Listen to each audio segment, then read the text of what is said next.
todos com a paz de nosso Senhor e Salvador Jesus Cristo. Estamos iniciando mais um EBD na TV. Eu sou o pastor Luiz Henrique de Almeida Silva, pastor Henrique. Morava antes em Imperatriz, Maranhão, agora estou morando em Americana, São Paulo. Congrego na Igreja Evangélica Assembleia de Deus, Ministério Belém. Aqui temos como pastor presidente o pastor Cláudio Munhoz.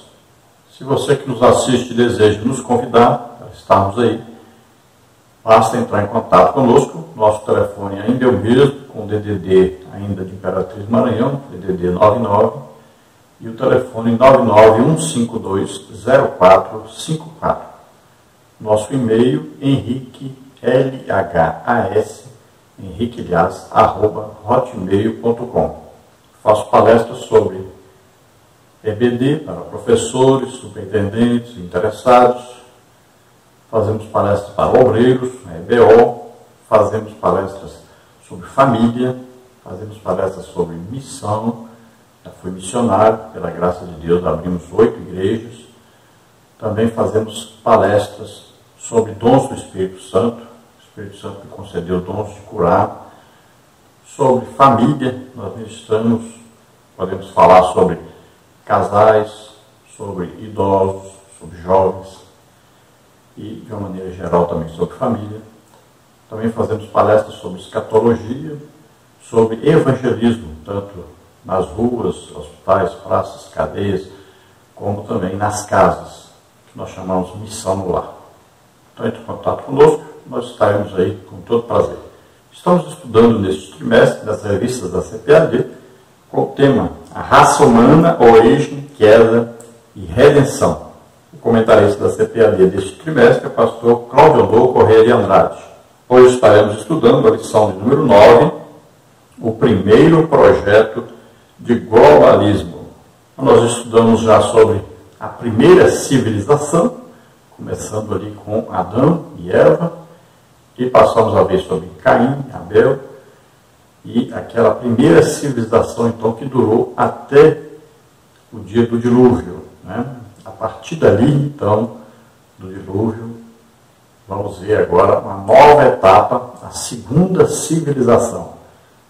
Então, a primeira através de Adão e Eva, agora vamos ver a segunda civilização através de Noé e a sua família. E assim como existiam antes duas linhagens, a linhagem de Caim, não foi possível haver a linhagem de Abel, porque Abel foi morto por Caim. Então, nós vimos na primeira etapa aí, na primeira civilização, os descendentes de Caim, os malignos, né, filhos de Belial, e vimos, então, através de Sete, uma boa linhagem. Agora, nós vamos ver aí os 3 filhos de Noé, vamos ver Sem, de onde vem os semitas, uma boa linhagem, daí é que vai vir Abraão, e vemos aí Cã, o filho que expôs a nudez do pai, né, quando Noé se embriagou, e seu filho foi amaldiçoado, o Cão, que é de onde vem os cananeus. E vimos também Jafé, que era neutro, nem foi um exemplar filho e nem foi também um péssimo filho, né? Nem foi um exemplar de fidelidade a Deus, nem foi também um exemplar de infidelidade a Deus. Então ficou neutro, que é de onde viemos, né? Foi de onde vieram então os europeus, né? Os latinos e todos que nós conhecemos aqui à nossa volta. Então, essa lição nós vamos ver sobre o globalismo. Não confunda globalismo com globalização. O globalismo, ele sempre tem a conotação de uma ideologia que é colocada, nem sempre de livre vontade do povo, mas ela é implantada dentro de uma nação. Ela pode ser boa quando ela vem com a intenção de levar o povo a Deus. E ela pode ser ruim quando afasta o povo de Deus. Por exemplo, a igreja Porque a igreja prega o evangelho e quer que todos sejam salvos, todos sejam igreja. Porém, tem, por exemplo, o comunismo, que é um tipo de globalismo que tenta impor às nações um sistema que é contrário totalmente à Bíblia, à palavra de Deus, que quer, na verdade, até fechar as igrejas, proibir a pregação do Evangelho, quer que haja um caos na sociedade para que eles possam ter os seus líderes, né, tendo de tudo, do bom e do melhor, enquanto o povo passa necessidades, o povo vive escravizado. Podemos ver como exemplo Cuba, né, onde um médico ganha por volta de, no máximo, $100 por mês. Vamos pôr assim, melhor médico, uns $200 por mês. Onde as pessoas não têm uma casa que se possa considerar uma moradia, pelo menos razoável, onde as pessoas não possuem veículos, praticamente quase ninguém possui o seu veículo próprio, onde tem uma bicicleta, é proibido alguém ter, onde ninguém pode comer nem carne, somente soldados ou pessoas do governo, o povo mesmo, nem carne pode comer. É uma coisa absurda, mas existe em nossa época. Os países comunistas são os principais inimigos do Evangelho hoje. Por exemplo, Coreia do Norte, onde ainda se mata quem quer pregar o Evangelho.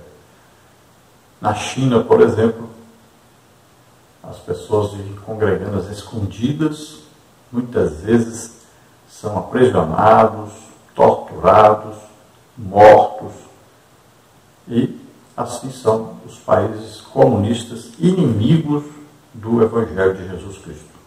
Então, juntamente com o islamismo, o comunismo são aí os principais inimigos do Evangelho hoje no mundo inteiro. Então, existe esse tipo de globalismo, que é, então, o forçar uma sociedade a ter não só um sistema político, como também um sistema religioso contrário à palavra de Deus. Então, outro tipo de globalismo, né, nós temos que entender quando, por exemplo, um país está sendo aí evangelizado por muçulmanos, por exemplo. Então, eles vão obrigar as pessoas a terem a sua religião. Vão dominar todo esse país para que todos se tornem islâmicos. E quem não for, acaba morrendo. Se pregar o Evangelho, então, a um deles, e se converter, essa pessoa já é condenada à morte. Então, são coisas assim. O globalismo ele traz essa forçação de ideologia. Vemos, por exemplo, a ONU, que está forçando as pessoas a adotarem, por exemplo, a agenda, né, gay, a agenda homossexual. E se o país não aceitar, eles cortam verbas e ajudas. Então, é um tipo de globalismo que querem obrigar as nações a aceitar, então, por imposição deles, esse globalismo. Já a globalização, então, é um sistema que visa o comércio livre entre as nações. Então, por exemplo, se um país não produz um certo tipo de coisa que é importante, o que ele faz? Ele vai comprar de um país onde se produz muito esse tipo de coisa que ele precisa. Então, ele vai importar. Então, olha só, vai haver uma negociação. Se eu estou nesse país e preciso comprar uma coisa que aqui não tem, eu compro em um país onde tem, e em compensação esse país também vai comprar alguma coisa que ele não tem e que vai comprar de mim que tem. Então é um sistema comercial, financeiro, onde todos os países, né, têm um livre comércio de comprar e vender entre si, visando sempre, então, o progresso de todas as nações. Então nós vamos ver na Bíblia, o primeiro projeto que a gente vê aí, é esse projeto que é feito pelo descendente, então, de Cã, que é Nimrod.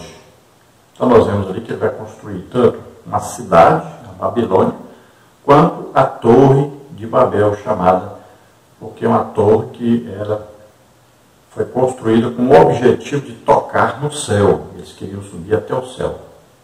Eles achavam que conseguiriam subir até o céu. Veja que Noé tinha um know-how, né, uma inteligência muito grande, e construiu uma grande arca. Eles tinham know-how, inteligência para construir uma grande torre. E nós vemos então que a intenção deles era que, se Deus tentasse separá-los, eles não tinham mais medo de um dilúvio, porque eles subiriam para essa torre. Morariam na cidade, mas se começasse a chover muito, todos poderiam então se refugiar naquela torre. Então, é uma maneira de desafiar, né, a autoridade, o poder de Deus, porque eles queriam viver juntos, no mesmo lugar, sem obedecer à ordem de Deus de povoar toda a terra. Então era uma afronta a Deus, na verdade. Então a ideia deles era serem famosos, grandes e poderem se controlar e terem suas próprias leis, viverem sua própria maneira, independentes de Deus. Então veja que a ideia ia acabar em quê? Em uma idolatria a Nimrod, que já era considerado grande caçador, porque naquele tempo, né, uma cidade sendo construída, uma cidade tão grande, com uma torre tão grande, e um consumo de carne muito grande, que agora já era aí permitido, autorizado por Deus, que os homens pudessem comer carne, e naquele tempo, então, um caçador se destacava, porque ele forneceria muita carne. E Nimrod, então, se destaca como caçador, conhecido como caçador diante do Senhor, né, diante de Deus. E ele, então, conquista o povo com isso. Era a principal função, o principal trabalho, o trabalho mais destacado, né, de caçar, trazer carne. E, então, ele se destaca e ele acaba sendo o quê? Como um Deus para aquelas pessoas. E todos estariam unidos contra Deus, com a orientação de Nimrod. Nós vemos que Noé estava vivo, seu filho Sem e Jafé estavam vivos, mas os descendentes de Cã aí se reuniram, mas eles tinham então essa intenção maligna, e a Bíblia registra então o que estava ocorrendo dentro dessa descendência maligna aí. Parece que os descendentes de Sem não tinham assim tanta intenção de participar.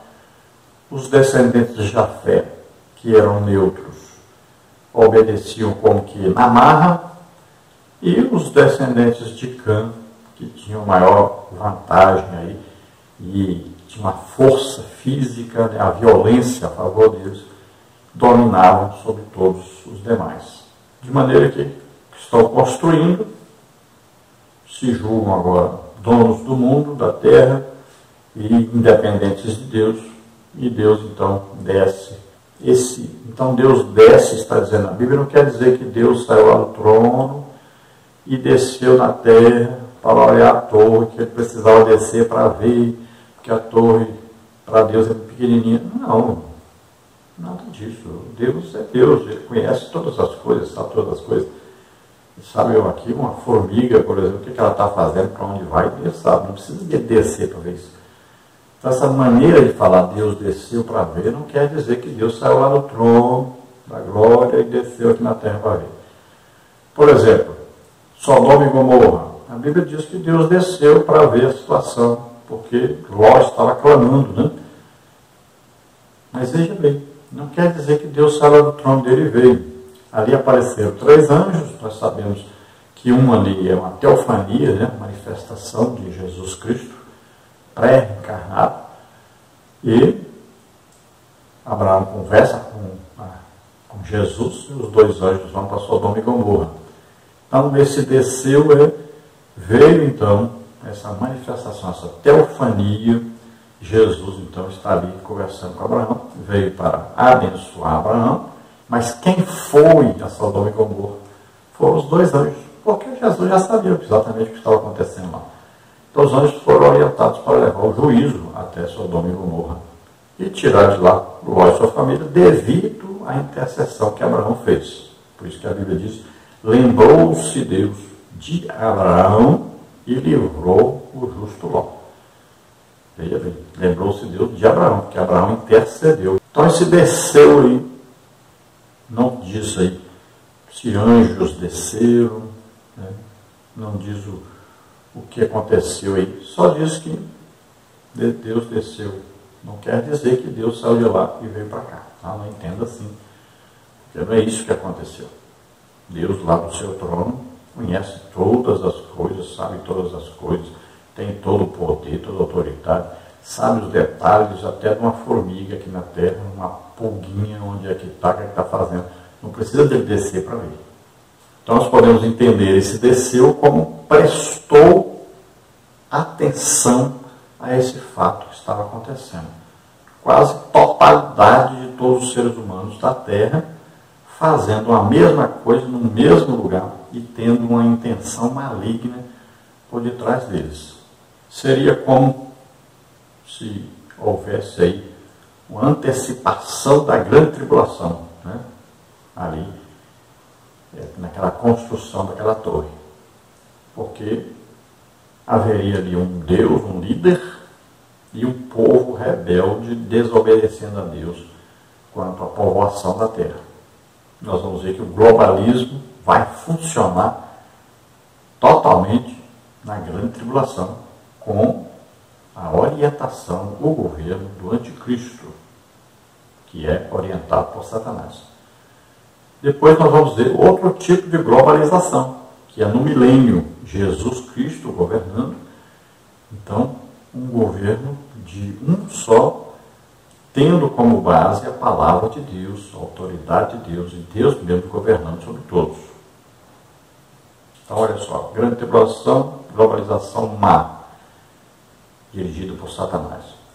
Milênio, globalização boa, governada por Jesus Cristo. Então, veja, globalismo maligno, perverso. Temos aí, então, no caso aqui de Nimrod e todo o povo, aí na região tem a Babilônia como cidade e a torre, chamada Torre de Babel, porque Deus dividiu aquele povo, usando então o sistema de divisão de línguas. Então ali houve uma globalização que foi desmanchada por Deus, porque Deus havia prometido que não destruiria mais a humanidade através do dilúvio. Então ele usou isso, multiplicação de línguas. Então, grupos com línguas diferentes e cada um se encaminhou para um lado. Ali formaram então grupos que falavam o mesmo tipo de língua e foram povoar a terra e se dividiram em várias então tribos que se tornaram nações. Na grande tribulação será então o globalismo perverso comandado por Satanás, que terá como representantes o anticristo e o falso profeta.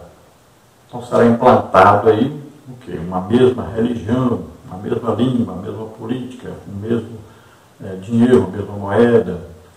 Então, ali um líder que vai fazer o quê? Vai tentar retirar da terra toda a adoração a Deus, a palavra de Deus, as Bíblias, provavelmente todas vão ser queimadas, todas que forem encontradas. Então, a intenção dele é dominar sobre todos e implantar um governo único, que é o dele. Então, isso é um tipo de globalismo que vai ser realizado e vai ser mostrado a toda a raça humana durante a grande tribulação. Depois, um tipo de globalismo bom é o quê? É o milênio, que é onde Jesus Cristo estará no governo de toda a terra. Então, todos estarão debaixo de uma autoridade de Jesus, que seguirá o padrão bíblico, né? Estará levando todos a adorarem a Deus, a prestarem adoração a Deus, serviço a Deus, vai orientar a todos e dominar sobre todos. Então, o globalismo bom. Veja que sempre o globalismo tem essa parte da ideologia. ou para o lado ruim, ou para o lado bom, ou para o lado de Satanás, ou para o lado de Deus. Vamos ver agora o textual que diz: por isso se chamou o seu nome Babel, porquanto ali confundiu o Senhor a língua de toda a terra, e dali os espalhou o Senhor sobre a face de toda a terra. Gênesis 11, 9. A verdade prática diz: o globalismo afronta os propósitos de Deus quanto ao povoamento e ao governo da terra. Então veja bem, esse globalismo que nós vamos falar sobre ele traz aí a intenção de duas coisas principais, né? Retirar de Deus o governo sobre a terra e uma desobediência à ordem de Deus de povoar toda a terra. Então, esses principais aí são os objetivos, então, dessa construção da torre, que passa a ser chamada Torre de Babel, porque ali, então, Deus vai o quê?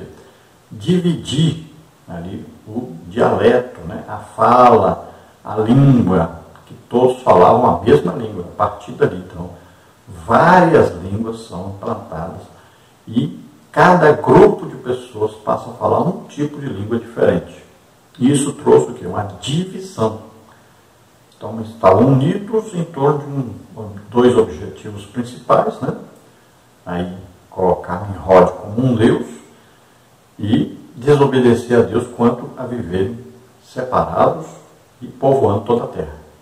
Então, Deus faz o quê? Separa, através, então, dessa divisão de línguas, separa em grupos todo aquele povo que ali estava e eles, então, vão povoar a terra.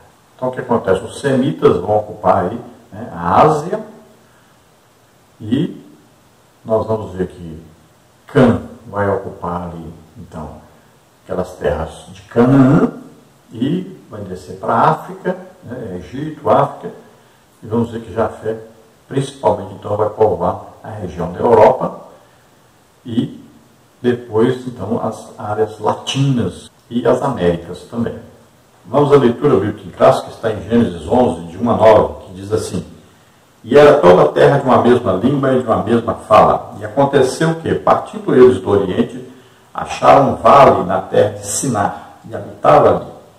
E disseram uns aos outros: eia, façamos tijolos e queimemo-los bem, e foi-lhes o tijolo por pedra e o betume por cal. E disseram: eia, edifiquemos nós uma cidade e uma torre, cujo cume toque nos céus, e façamos-nos um nome, para que não sejamos espalhados sobre a face de toda a terra. Então desceu o Senhor para ver a cidade e a torre que os filhos dos homens edificavam. E o Senhor disse: eis que o povo é um, e todos têm uma mesma língua, e isto é o que começam a fazer. E agora não haverá restrição para tudo que eles intentarem fazer. Eia, desçamos e confundamos ali a sua língua, para que não entenda um a língua do outro. Assim o Senhor os espalhou dali sobre a face de toda a terra, e cessaram de edificar a cidade. Por isso se chama o seu nome Babel, porquanto ali confundiu o Senhor a língua de toda a terra, e dali os espalhou o Senhor sobre a face de toda a terra. Eu acho impressionante essa expressão, né? Eia. Eles disseram: olha, eia, construamos aí, façamos tijolos, né? E vamos pegar o betume, eia, vamos construir uma torre. Então eles usaram esse eia aí, que seria como se fosse um mineiro, por exemplo, dizia: uai, vamos construir uma torre, né? Se fosse aí o nordestino, diria: oxente, vamos construir uma torre. Se fosse lá o rio-grandense, né, do sul lá, dizia: bah, construamos uma torre. Então, essa interjeição aí que eles usavam, eia. Interessante que Deus, quando resolve acabar com aquilo, Deus diz a mesma interjeição. Deus diz: eia, confundamos a língua deles. Deus diz: eia, desçamos e confundamos a língua deles. É impressionante isso, né? Deus, às vezes, né, não podemos muito usar a palavra irônico, né, porque isso não cabe muito em Deus, mas que parece uma ironia, parece, né? Os homens estavam se achando que era alguma coisa, que podiam tudo, né? Que eles mesmos poderiam dominar tudo, achando que eram deuses mesmo, né? Que poderiam dominar sobre o próprio Deus, poderiam enfrentar Deus. Então parece que Deus acha que ali parece uma piada deles, né? Acharem aquilo. Como se Deus estivesse dizendo: vocês nunca chegariam nem na porta da minha casa, imagine subir até o céu, né? Dominar sobre o céu, sobre tudo. Imagine. Eles não poderiam chegar nunca nem aos pés de Deus, queriam dominar sobre tudo. Que autoridade, que poder tem o ser humano. Deus é quem criou tudo, Deus tem todo poderoso, sabe todas as coisas, está em toda parte ao mesmo tempo. Não tem como o homem dominar sobre Deus.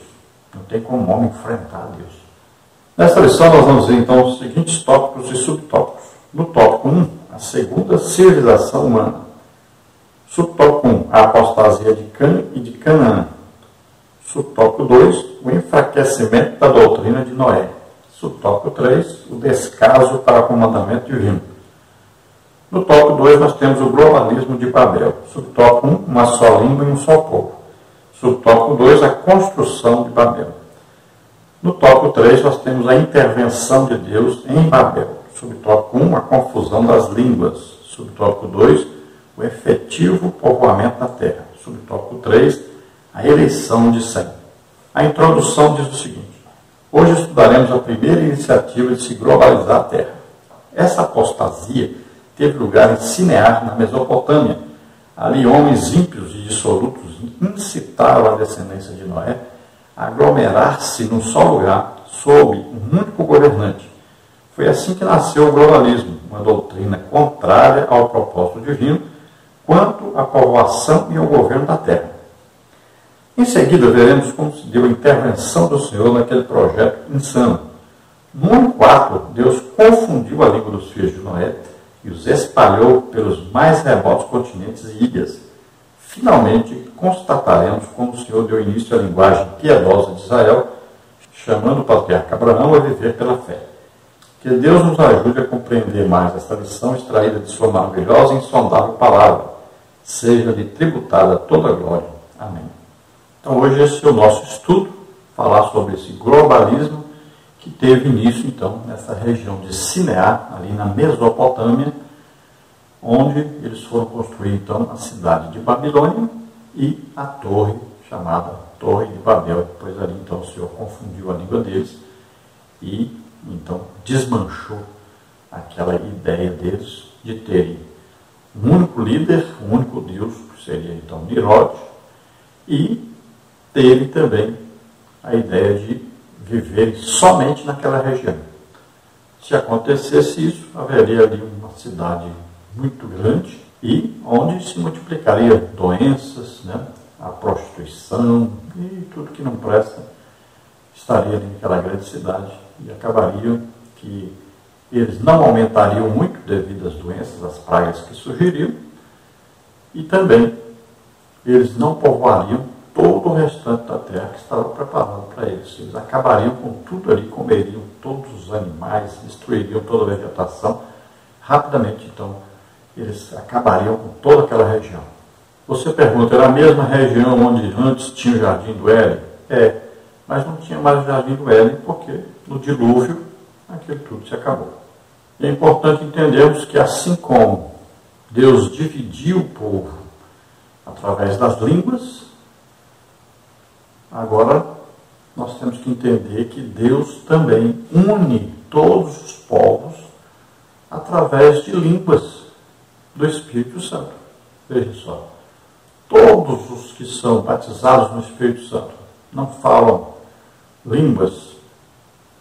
Veja só.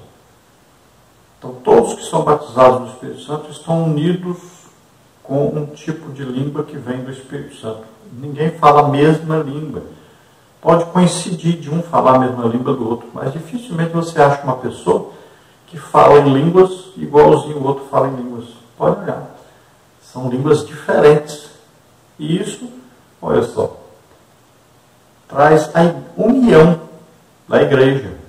Olha, todos os que falam em línguas espirituais, que a gente fala língua estranha, né, chama de língua estranha, são línguas espirituais dadas pelo Espírito Santo, que no original é glossa, aí no original não é dialetos, né? Dialetos são esses que Deus deu na Torre de Babel. Lá foram dialetos. Então, línguas diferentes, línguas faladas pelos homens na terra. São dialetos. No original, a palavra é dialetos. Agora, aqui, na igreja, o Espírito Santo dá o quê? Glossa. São línguas espirituais que não são faladas na terra, não são línguas de nações, mas são línguas vindas de Deus, vindas do Espírito Santo. Então, olha só, todos os chamados pentecostais, ou seja, todos os que são batizados no Espírito Santo, falam em línguas concedidas pelo Espírito Santo. Olha, existe uma união, uma igreja que fala em línguas diferentes. Muitas pessoas, né, falam em línguas e não é a mesma língua que todo mundo fala. E, olha só, em vários países existem pessoas batizadas no Espírito Santo que falam em línguas. E aí agora uma igreja é uma união de todos os salvos. E olha aí, tem uma coisa em comum. Todas essas igrejas falam em línguas. Então você fala, mas e essas igrejas onde não existe batismo no Espírito Santo? Não são igrejas de Jesus Cristo. Pode ver que as seitas não falam em línguas. Olha só, é fácil, né, distinguir. Qual a igreja verdadeira, a igreja de Jesus Cristo? Onde existe batismo no Espírito Santo, as pessoas falam em línguas. É simples. Por exemplo, um adventista fala em língua? Não. Testemunho de Jeová fala? Não. Aí os calvinistas falam em línguas? Não. Olha só. Batistas tradicionais, primeira igreja batista, falam em línguas? Não. É fácil de distinguir. Os mormons falam em línguas? Não. Então você vai identificar qual é a igreja de Jesus Cristo, igreja verdadeira, onde se tem batismo no Espírito Santo. Vamos ver o tópico 1, a segunda civilização humana. Aí nesse tópico nós temos a apostasia de Cã e de Canaã, subtópico 1. O subtópico 2, o enfraquecimento da doutrina de Noé. E subtópico 3, o descaso para o comandamento divino. Neste tópico veremos que, após o dilúvio, o Senhor firmou uma nova aliança com Noé. E assim o patriarca deu início à segunda civilização humana. Todavia, o seu filho mais novo, rebelando-se, inaugurou outro período de decadência e menosprezo em relação aos mandamentos divinos. Subtópico 1, então, a apostasia de Cã e de Canaã. O episódio da vinha de Noé acabou por revelar a irreverência de Cã, o seu filho caçula, e a maldade de seu neto Canaã, Gênesis 9, 20 a 29. Tinha início ali uma apostasia que, se não fosse a interferência divina, comprometeria a ordem de povoar a terra. Assim como a cultura caimita induzira os filhos de Sete ao pecado, o modo de vida de Cã e de seu filho, Canaã, pôs-se a influenciar a descendência de Sem e de Jafé ao pecado e à iniquidade. 1 Coríntios 15, 33. Então sabemos aí que Noé plantou uma vinha, se embebedou, ficou nu lá, e seu filho mais novo, Cã, é que veio então a olhar primeiro e ver que seu pai estava nu, estava bêbado. Pelo que nós entendemos do texto, ele não apenas falou com seus irmãos sobre ter visto seu pai nessa situação, mas, muito provavelmente, devido a ser amaldiçoado, ele deve ter feito algum comentário ridicularizando seu pai. Porque se ele apenas tivesse visto e falado com seus irmãos para o ajudarem, né, a retirar seu pai, estaria tudo bem. Mas ele não tomou nenhuma providência para ajudar seu pai, para que seu pai não passasse pelo ridículo, né, pelo desrespeito de seus filhos. Mas a atitude dele foi apenas de fofocar, de falar mal do seu pai aos seus irmãos. Os seus dois irmãos foram lá de costas, cobrir o seu pai, né, cuidar do seu pai. Então, o que acontece? Quando Noé está bem, já recuperado da sua bebedeira, não sabemos por que ele bebeu, pode até ser, por exemplo, pela morte de sua mulher, nós não sabemos. que aconteceu? Sabemos que ele se embebedou. Ele exagerou na bebida, né? Ele plantou uma vinha, indicando que ele, antes de construir a arca, ele era um agricultor, e bebeu muito vinho, né? Poderia beber moderadamente, pouquinho, que não se embebedaria. Então, ele tomou a grande quantidade, que veio a fermentar, né? E ele se embebedou. E não sabemos se ele queria se embebedar ou não. Também não sabemos. Não sabemos se a mulher dele havia morrido, ou se ele desejava se embebedar mesmo, né? Pelo que indica, não, Noé é uma pessoa que Deus deu testemunho dele. Então, ele foi enganado por exagerar em beber do vinho, ou seja, do suco de uva.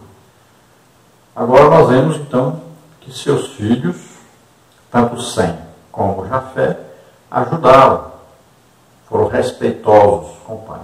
E já Cã, então, foi desrespeitoso e, muito provavelmente, criticou o pai devido a ele se embebedar e estar nu.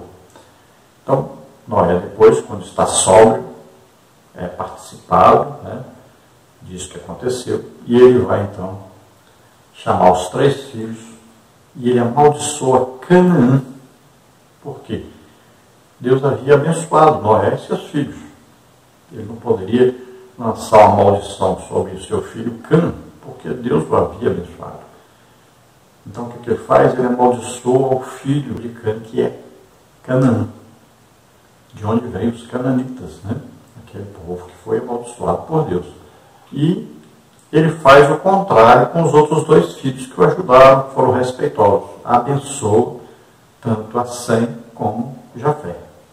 Então, de Sem vem os semitas, de onde vem Abraão, povoada que é a região da Ásia, e Jafé, então, os povos europeus, de onde nós viemos também. E o que acontece? Como os descendentes de Cã eram violentos, né, maldosos, pela força eles acabaram dominando a todos e instigaram a todos a construir uma torre para desafiar a Deus. Então, o descendente de Cã aí, né, o Nimrod, é que vai fazer essa grande revolução e se tornar líder de todos devido a ser um poderoso caçador diante de Deus. Esse diante de Deus, né, pode significar que ele já era considerado como um Deus na terra. Então ele traria a idolatria, traria uma revolta contra Deus e uma desobediência total a Deus quanto a povoar toda a terra. Então, assim como antes a Bíblia diz que os filhos de Sete, né, acabaram se agradando dos descendentes de Caim, se misturaram e todos foram para o pecado e Deus trouxe o dilúvio, destruindo a todos. Assim agora, os descendentes de Cã, principalmente de Canaã, então ali são os que vão se revoltar contra Deus e vão dominar sobre os outros. Bem provável que seja, pelo que nós vemos então, pela força, né? Pela ignorância, pela violência, principalmente de um líder, Nimrod. Subtópico 2, o enfraquecimento da doutrina de Noé. Com a multiplicação dos seus filhos, Noé começa a perder o controle espiritual e moral sobre estes. Sua doutrina já não era seguida como antes. Haja vista que Cã, seu filho, viu a nudez de seu pai e propagou-a a seus 2 irmãos, um desrespeito à dignidade de Noé. Gênesis 9, 20 a 24. Sim, faltou muito pouco para que esta nova civilização tivesse o mesmo destino da anterior. Além do mais, Noé não estaria para sempre com seus descendentes, a fim de refrear-lhes os excessos e desatinos. Gênesis 9, 29. Então vemos que Noé viveu mais 350 anos depois do dilúvio. Mas ele foi enfraquecendo, então, a sua autoridade sobre todos. Com esse episódio da bebedeira, por exemplo, houve, então, esse desrespeito por parte do seu filho, Cã, e, muito provavelmente, isso se espalhou entre todos, né? O que Noé fez, esse embriagamento dele. E isso retirou dele a autoridade. Ele perdeu muita autoridade com isso. Eu não creio que Noé, Sem e Jafé tenham concordado com Cã e suas ideias, e principalmente com Canaã e suas ideias. Mas, pela força, eles dominaram sobre eles. Mas cremos que pela força, violência, então a descendência de Cã dominou sobre todos. Seria, por exemplo, como no Brasil. Nós vimos aí o comunismo sendo instalado e a maioria da população aceitava isso, passivamente. Estava sendo instalado aqui um caos, ideologia de gênero, fortalecimento de homossexualismo, estava aí a política do toma lá e dá cá, perversão total, liberação total de tudo. Já estava acontecendo aí coisas absurdas. Era o caos instalado. E as pessoas não percebiam. Então eram dominadas por um sistema, por um globalismo. Veja só, qual a intenção deles? De fazer com que todos os países da América do Sul, unidos com Cuba, Rússia, aí, vamos ver aí, Coreia do Norte, os países comunistas, eles queriam formar um grande bloco comunista no mundo e assumir o poder. Veja só, eles queriam dominar todas as nações, levar todos ao globalismo, ou seja, a independência de Deus, ao caos social, para que toda aquela minoria governante se desse muito bem, ficassem muito ricos, poderosos, enquanto o povo passaria por fome, por necessidades. Seriam dominados, escravizados. Então, o que estava acontecendo ali, em Sinear, na região da Mesopotâmia, era exatamente isso. Era um governo ali de Nimrod, os descendentes de Canaã ali, violentos, e com a fama de Nimrod, eles conseguiram, então, dominar sobre todos. Se fosse antes do dilúvio, Deus destruiria eles todos. Mas como Deus já havia prometido que não os destruiria mais pelo dilúvio, fez essa promessa, essa aliança com Noé, então Deus não os destruiu, apenas os dividiu em grupos para que eles falam na mesma língua, cada grupo, línguas diferentes entre os grupos, então eles saíssem pelo mundo afora, povoando então o mundo inteiro, fazendo aquilo que Deus havia ordenado a eles, mesmo sem querer, mas do jeito que Deus determinou. Tópico 3, o descaso para com o mandamento divino. Apesar de sua prodigiosa multiplicação, os filhos de Noé ignoraram a ordem divina quanto à povoação da terra. Gênesis 9:7. Ao invés de se espalharem, aglomeraram-se desobedientemente num só lugar. Então a ordem de Deus era o quê? Frutificai, multiplicai, povoai toda a terra.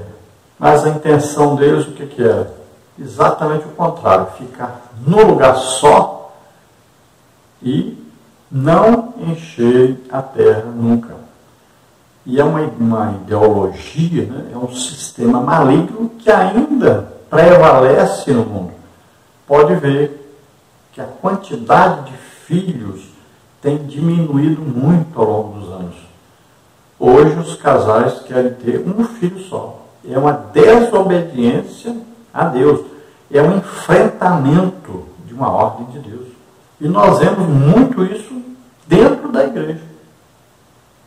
Esse evitar filhos, tomando remédios, usando preservativos, tudo isso é um enfrentamento da ordem de Deus. É uma rebelião contra Deus. Enquanto a palavra de Deus diz que os filhos são bênçãos de Deus, as pessoas acham que filhos são maldições. Na Europa o que acontece? Não querem filhos. De jeito nenhum. Os casais, quando tem muito, é um filho. Não querem filhos. E com o tempo foi passando e foram sendo dominados por uma maioria islâmica. E é o que está acontecendo na Europa hoje. Então, a igreja está fazendo o contrário do que Deus quer. Ao invés de povoar a terra com crentes, salvos, filhos de crentes, né? Não, evitam filhos. Enquanto o diabo está usando o sistema de povoar a terra com pessoas malignas. Tópico 2, o globalismo de Babel. Vamos ver, subtópico 1, uma só língua e um só povo. Tópico 2, construção de Babel. Naquele estágio, a civilização iniciada por Noé dispunha de todos os fatores para criar uma sociedade ímpia e globalista. Uma só língua, um só povo e uma só cultura. Levemos em conta igualmente a ascensão de Nimrod e a tecnologia já acumulada para se construir a cidade e a Torre de Babel. Subtópico 1, então, uma só língua e um só povo. Até aquele momento, como já vimos, a humanidade falava em um só idioma e constituía-se num único povo, Gênesis 11:1. Pelo que inferimos no texto sagrado, não havia sequer dialetos ou sotaques. A unidade linguística era absoluta. Aliás, o mesmo se pode dizer de sua cultura. O problema não era a unidade, mas a unificação que se estava formando. Certamente o anticristo se aproveitará de uma situação semelhante, a fim de implantar o seu reino logo após o arrebatamento da igreja. Apocalipse 13, 6-8. A ordem de Jesus é que o evangelho não se concentre em Jerusalém, mas que alcance os confins da terra. Atos 1:8. Então veja, só existia uma língua, todos falavam a mesma língua, não havia nem sotaque, né? No Brasil, por exemplo, tem vários sotaques, né? Cada região tem um sotaque diferente. E também várias interjeições, né? Várias coisas que se falam diferentes, né? Por exemplo, no Rio Grande do Sul, o menino é chamado guri, né? Já em algumas regiões é chamado moleque, né? Outros chamado menino, e vai por aí afora. Por exemplo, mandioca, iapim, macaxeira, né? Cada lugar tem um nome. São regionalismos, mas nem isso existia por lá. Todos falavam a mesma língua e todos tinham todas as coisas em comum. Então, era o mesmo tipo de vestimenta, era o mesmo tipo de fala, era o mesmo tipo de comida, era o mesmo tipo de costume, eram as casas iguais. Né? Então, tudo era a mesma população, o mesmo povo, e eles tentavam, então, implantar agora o quê? Uma mesma ideia de rebelião contra Deus. E é isso que estavam fazendo quando estavam, então, unidos agora em torno de uma construção de uma grande torre. Qual era a ideia? Desafiar Deus. Se Deus mandar um dilúvio, nós subimos nessa torre e pronto. Veja só. Olha a intenção, chegar até os céus. Não é a mesma intenção de Satanás, que dizia que eu chegarei até o trono de Deus. Olha só. Subirei acima das alturas, acima do trono de Deus. Olha só, a intenção não era a mesma? Subir até o céu? Na verdade, a intenção seria desbancar Deus. É uma ousadia muito grande, né? Uma rebelião satânica mesmo. Na grande tribulação, que começará logo após o arrebatamento da igreja, também acontecerá isso. O anticristo unirá todos em torno de si próprio. Se comportará como se fosse um Deus. Veja só. Vai conseguir enganar até Israel, que vai achar que ele é o Messias. Por isso, né, tem duas características muito importantes no anticristo, que você, a partir de hoje, vai parar com esse negócio de o Papa é o anticristo, eu não sei quem é o anticristo, não sei quem é o anticristo. Então você vai poder identificar melhor. Olha, duas características principais nele. Primeira, ele tem que ser descendente do rei Davi.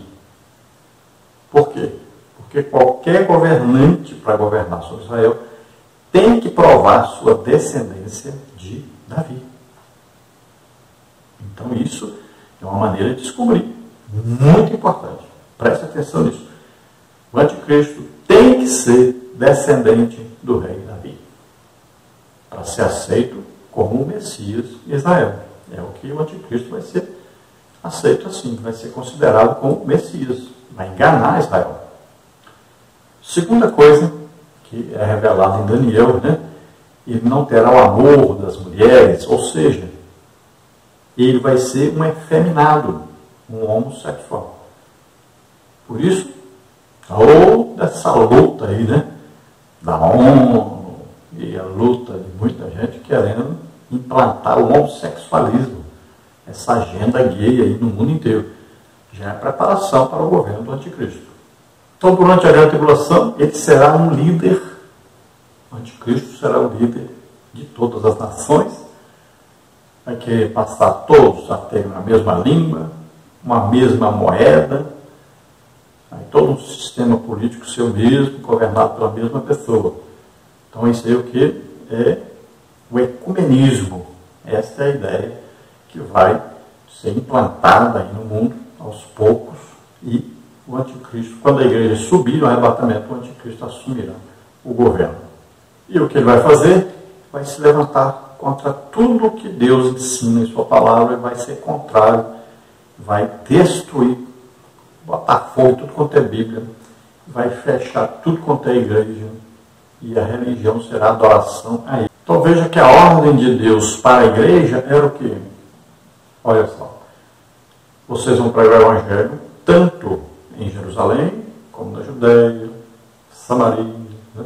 Até os confins da terra. Olha, o evangelho é para ser pregado ao mesmo tempo em Jerusalém e em todo o mundo. Então é para pregar em toda a terra, a toda a criatura.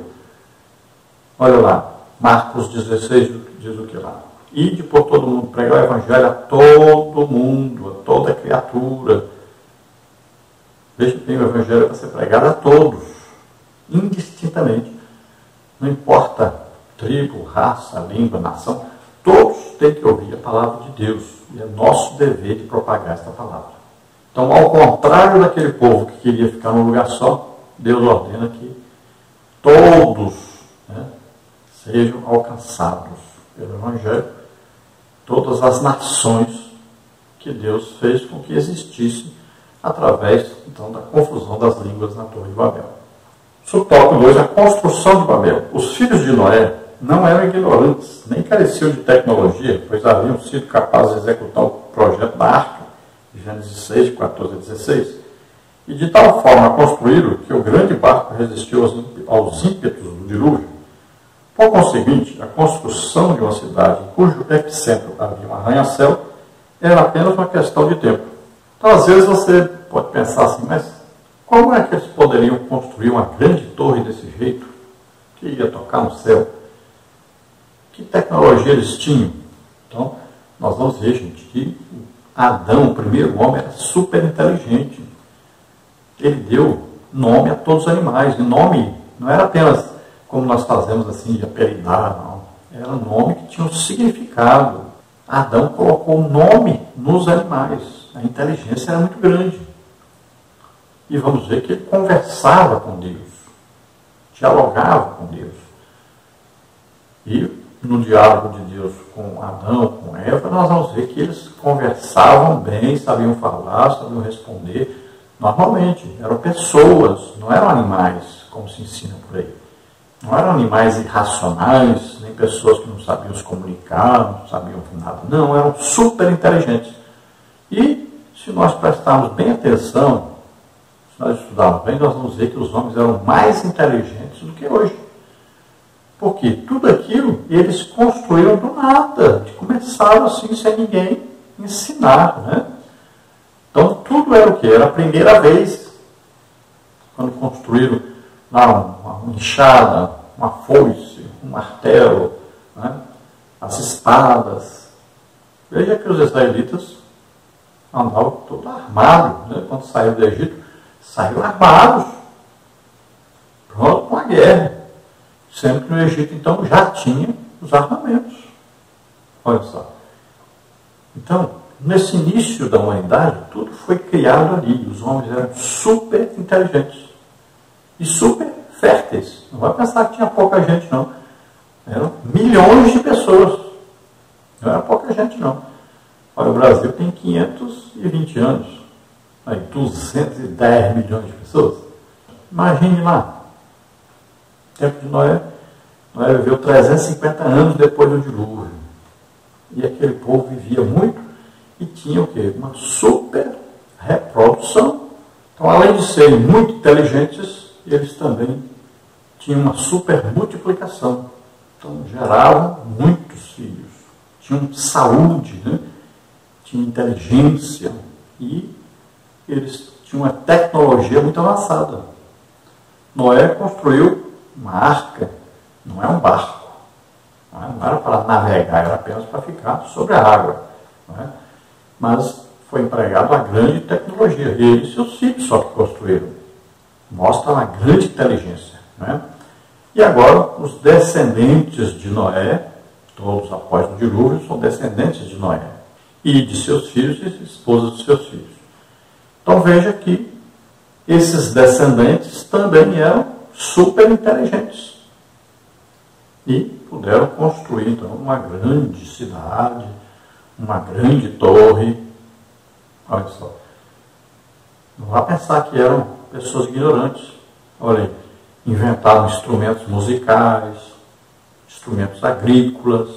Né? Tudo isso eles inventaram. Iam precisando, à medida que iam precisando, inventando, iam criando. Não era como nós, de aproveitar a ideia dos outros e tal, de aperfeiçoar uma coisa. Não, era inventar mesmo. Então eles eram criativos, eram super inteligentes.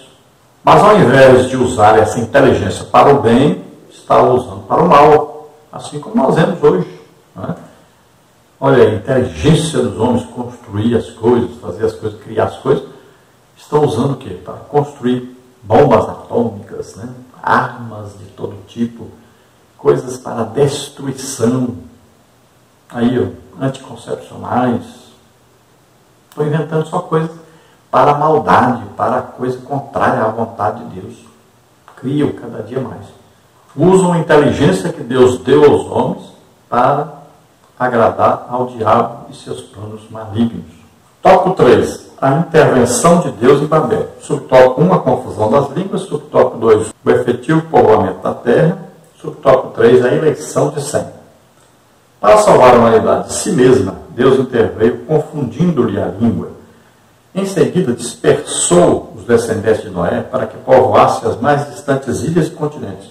Em seguida, o Senhor chamou Abraão para ser o pai na fé de todas as famílias da terra. Subtópico, então, 1, a confusão das línguas. Visando colocar um ponto final naquele projeto, o Senhor Deus desce à terra e ali em Sineá confunde a língua daquela civilização. Gênesis 11, 5 a 7. Desentendendo-se os filhos de Noé, reagruparam-se de acordo com a sua nova realidade linguística e espalham-se por toda a terra. A rebelião daqueles homens fora realmente grande, mas como Deus havia prometido não mais destruir a humanidade, Gênesis 9, 11, decide espalhá-la para que os homens separados uns dos outros tivessem mais oportunidade de sobreviver numa terra contaminada pela apostasia. Então, como já vimos, né, detalhadamente sobre isso, eles se reuniram para construir uma grande torre, além da cidade, e eles estavam em posição de rebeldia contra Deus, queriam adotar um líder, endeusar esse líder, queriam então a independência de Deus, não queriam mais Deus governando sobre eles, e queriam viver num local só, onde muito provavelmente se autodestruiriam. E é o que mais provavelmente aconteceria. Então, Deus vem, confunde a língua deles, forma então grupos falando a mesma língua, e cada grupo desse então vai sair e povoar a terra. Veja que nós não sabemos, não temos certeza, pelos estudos, né, dos cientistas aí, a terra era chamada de uma Pangeia, né, era uma terra só onde podia se atravessar de um continente, como hoje é continente, mas naquela época era unido então, e podia se atravessar de um lugar para o outro. Depois que foram se separando, hoje existe essa separação, né, dos continentes, aí, as ilhas, né, tudo separado. Mas se acredita que antes eram tudo juntos. Agora, vemos então que Deus os espalha. Então eles vieram e passaram atravessaram por toda parte e foram fundando então as nações, aí, né, os países que hoje existem. Talvez a pessoa pergunte, por que Deus não destruiu? Ele já tinha no dilúvio, não destruiu todos? Acabou com aquilo? Por que Deus, nessa rebelião dele, não destruiu todos? Porque Deus havia prometido.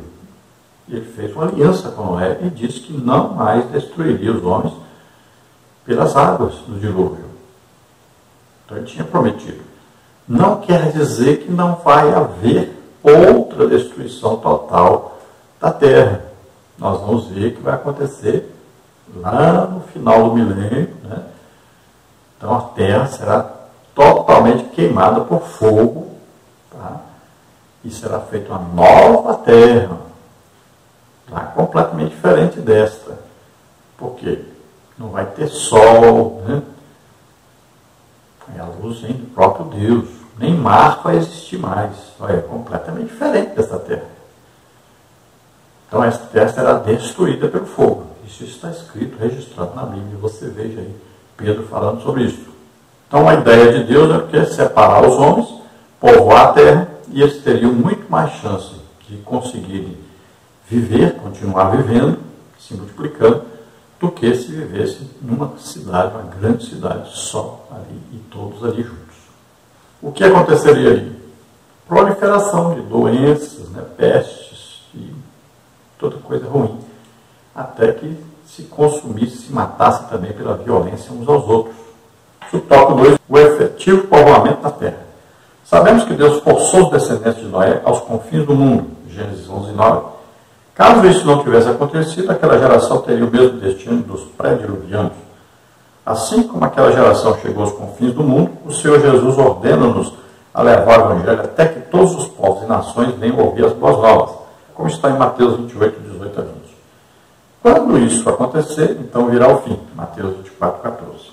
Então Deus, através então, dessa multiplicação de línguas, divisão aí, né, de grupos que falavam a mesma língua, agora cada grupo com uma língua diferente, Deus conseguiu que eles saíssem e povoassem a terra. O desejo de Deus é que a terra toda seja povoada, e o desejo de Deus é que o Evangelho chegue a todos esses povos, raças, tribos, nações, né, línguas, etnias, aí, cada um deles possa ouvir o Evangelho e ter a chance, né, de serem salvos. Olha só, está escrito em Efésios capítulo 1, dizendo que a pessoa precisa ouvir o Evangelho. Aí ele vai crer nesse Evangelho e então ele vai ser salvo. Olha, aprove a Deus salvar os crentes pela loucura da pregação. Olha aí, a fé vem pelo ouvir pela palavra de Deus. Então a pessoa vai ouvir a palavra de Deus, vai gerar o que? A fé. Ele vai ter fé que isto é coisa de Deus, que aí o Espírito Santo entra com o convencimento do pecado, da justiça e do juízo. Então a pessoa vai confessar Jesus como Senhor e Salvador, vai ser salvo. Mas ele precisa ouvir o Evangelho. Então nós temos que levar o Evangelho a toda a criatura. É importante isso. Que diz em Romanos 10. Como ouvirão se não há quem pregue? Como pregarão se não forem enviados? Então a igreja tem essa função e essa obrigação. A igreja não é um fim em si mesmo. Um pastor presidente não é um coletor de dinheiro. Não. Esse dinheiro tem que ser distribuído na evangelização do mundo. Então tem gente aí lavando dinheiro. Pega o dinheiro e diz que está mandando para a missão. Mentira. Como é que vai mandar para a missão para um país podre de rico, vai mandar dinheiro para lá? Lá está entornando dinheiro já. Tem que tomar cuidado. Dinheiro da igreja é para a evangelização. O principal papel da igreja é a evangelização. Vamos ter que colocar o quê? Pelo menos aí 50% do dinheiro que entra para evangelização. Tem que ser assim. Se não está sendo assim, está errado. Então deve haver pregação do Evangelho. Aí vem o arrebatamento da igreja, depois vem a grande tribulação, depois virá o milênio, né? Depois virá então o fim dessa terra, aí o trono branco, o juízo final para aqueles que não aceitaram Jesus como Senhor e Salvador, ou ser lançados no lago de fogo e enxofre. Todos os salvos vão morar na nova terra. Aí lá tem Deus presente conosco. Tem a nova Jerusalém, onde a igreja está namorando. A nova Jerusalém. É a casa da igreja. Noiva de Cristo. Né? E ali então vem a eternidade agora com Deus. Subtópico 3, a eleição de Sem. A história de Abraão começa logo após a dispersão de Babel, Gênesis 11, 26 a 30. Com a eleição de Sem, delineia-se mais claramente o período messiânico que haveria de culminar em Jesus Cristo, o Filho de Deus, Gênesis 9, 26, Lucas 3, 23 a 38. Em sua infinita sabedoria, fez o Senhor duas coisas por ocasião da Torre de Babel. Dispersou os filhos de Noé e, em seguida, chamou Abraão para dar continuidade à linhagem messiânica, da qual seria Jesus Cristo, verdadeiro homem e verdadeiro Deus. Então, ali existem as três linhagens, né? De Sem, de Jafé e de Cã. De Sem, então, é que vem aí Abraão, semita. O pai de Abraão era idólatra. Então, os semitas, não quer dizer que os semitas eram o povo aí, que vivia em obediência a Deus, tementes a Deus, todos. Não era isso.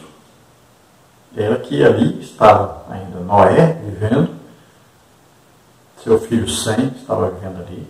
Havia um povo mais propenso a obedecer a Deus. Não quer dizer que todos obedeciam a Deus, temiam a Deus.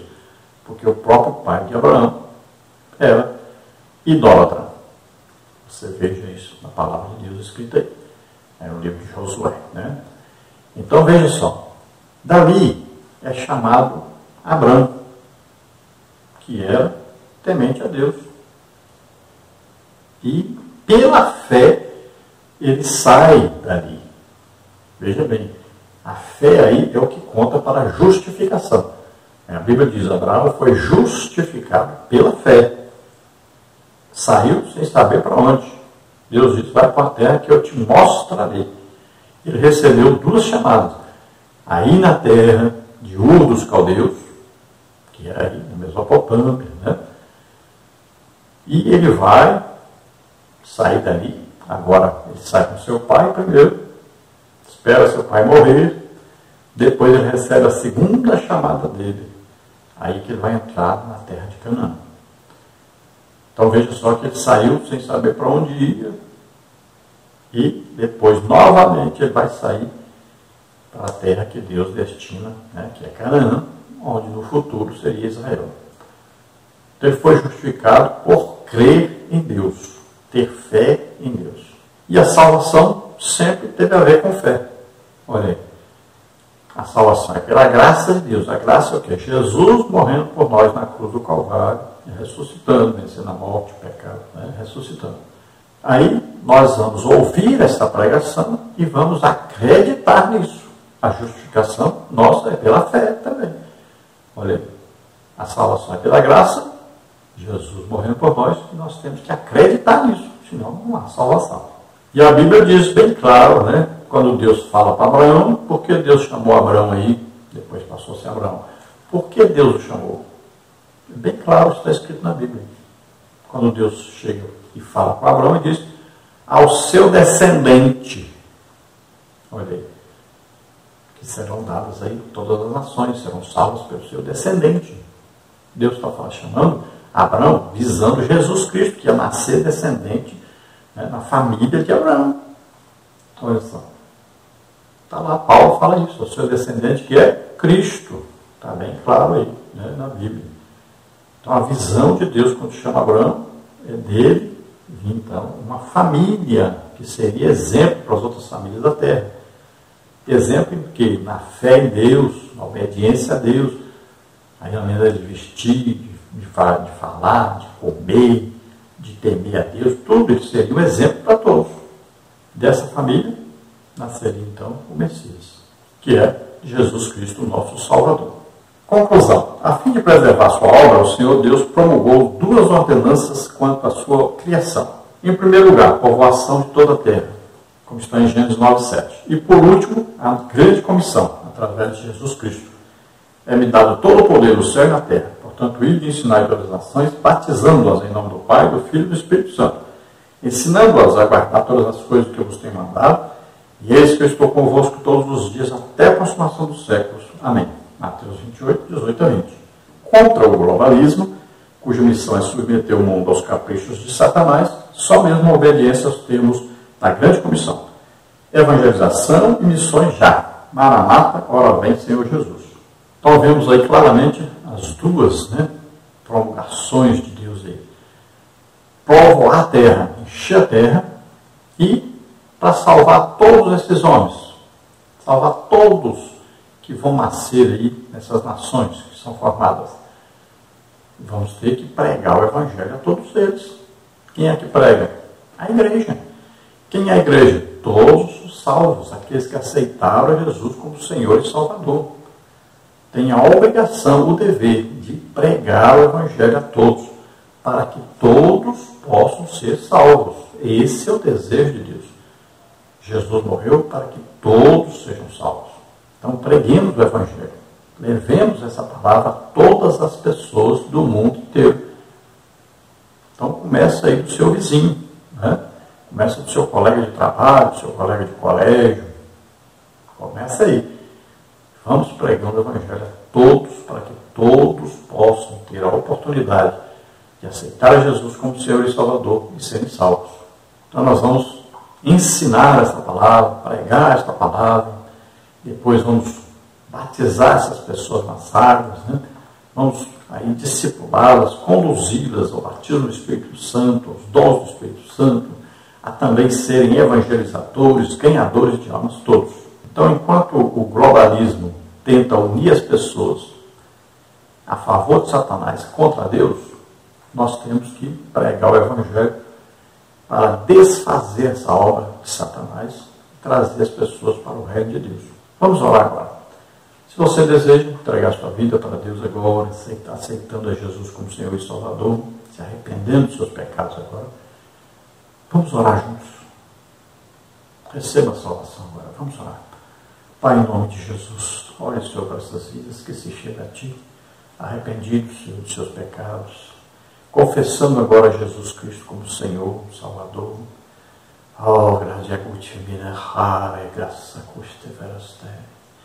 Oh, graça maravilhosa que trouxe Jesus para morrer por nós na cruz. Oh, Senhor, salva agora essas vidas. Em nome de Jesus, você que está doente, enfermo, receba agora a cura. Em nome de Jesus, solta essas vidas. Toca neles, Senhor. Em nome de Jesus, receba a tua cura, o teu milagre agora. Em nome de Jesus.